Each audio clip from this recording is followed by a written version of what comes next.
ఇంకా పెళ్ళిళ్ళప్పుడైతే నేనేం చేసేదానంటే ఎక్కువ ఈ ఆప్షన్ కూడా కుదరదు పిల్లలకు.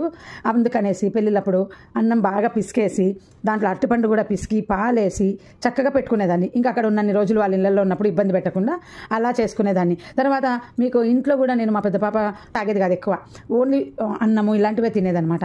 సో గంట పాలు తాపిస్తారు కదా పిల్లలకు 2 hours 3 hours.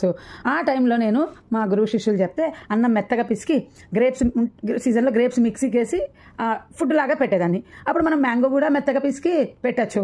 గ్రేప్స్ పెట్టాను, అరటిపండు పెట్టాను. ఇలా ఆమెకు ఈవినింగ్ పెట్టేదాన్ని అనమాట. సో ఎక్కువ తనకు పాలు తీసుకునేది కాదు కనుక నేను ఇలా చేసేదాన్ని.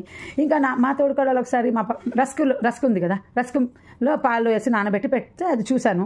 తర్వాత నేను జర్నీలకు మా పిల్లలకు సెర్లాక్ లాగా ఏం చేసేదంటే రస్క్నే మిక్సీకి వేసుకొని నేను పాలు కలిపి పెట్టేదాన్ని అవసరమైనప్పుడు, ఎమర్జెన్సీ కోసం. వాళ్ళు బయట ట్రావెలింగ్లో మనకు కష్టమవుతుంది కదా ఫుడ్, అలాంటి టైం మేము చంకన పిల్లల్ని వేసుకొని ఎక్కువ తిరిగినామండి. అందుకని ఎక్స్పీరియన్స్తో చెప్తున్నా. పెళ్ళిళ్ళు కానీ ఎక్కడికైనా టూర్లు చేశాము, అన్నీ చేశాము. ఇంకొకసారి మా వారి ఫ్రెండ్ వాళ్ళ అత్తగారు చెప్పిండు అనమాట హైదరాబాద్లో, నేను ఇట్లా ఏం లేదమ్మా, మనం ఏం చేసుకుంటాము అన్ని మిక్సీకి వేసి పిల్లలకు పాలు కలిపి పెడతాను అని. ఎలా అంటే దోశను మిక్సీకి వేసి పాలు కలుపుతాను. నేను చిన్న పాపకు అలాగే పెట్టాను. తర్వాత పూరి మిక్సీకి వేసి పాలు కలిపి చిన్న పాపకు అలాగే పెట్టాను. నేను జొన్న రొట్టె కూడా మిక్సీకి వేసి పాలు కలిపి పెట్టినాను. ఇది మీరు కనుక్కోండి, నేను పెట్టినాను, అది కరెక్టో కాదో నాకు తెలీదు. అప్పట్లో నాకు వాళ్ళు చెప్పారు, పెద్ద ఆవిడ చాలా బాగా చెప్పేవాళ్ళు. అలా ఏం సపరేట్ ఫుడ్ లేదమ్మా, ప్రతిదీ మిక్సీకి వేయడం పాలు కలపడం అని. సో నాకు అది బాగా యూజ్ అయింది చిన్న పాప టైంలో. చపాతీ మిక్సీకి వేయడం పాలు కలిపి పెట్టడం. సో ఇవన్నీ కరెక్టో కాదో నాకు తెలియదు, మీరు కనుక్కోండి.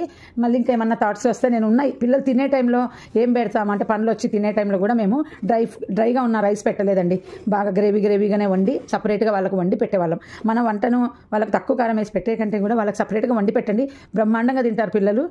వాళ్ళు తినగలిగిన థిక్నెస్ అనమాట, అంత వేసి పెట్టండి.